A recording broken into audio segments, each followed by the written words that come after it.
How to fix wishlist don't show up with me on your Temu. I will show you guys the tutorial how to fix this. Just you need to follow and watch this video till the end. So first just go and open your settings of your phone. After this you have to go to your apps option, search for wishlist or Temu, sorry. You will find Temu application, open it like this and go to your storage. Right now click just on clear cache and go back. Click on first stop.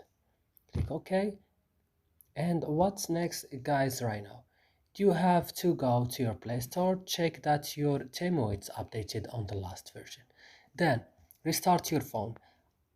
After this, when you restart your phone and you open your Temu and you didn't find wishlist again, what you need to do?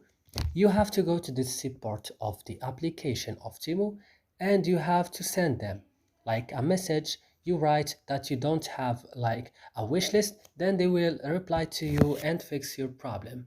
So this is the last solution. So that's all, guys. Don't forget to support us by like, subscribe. See you next.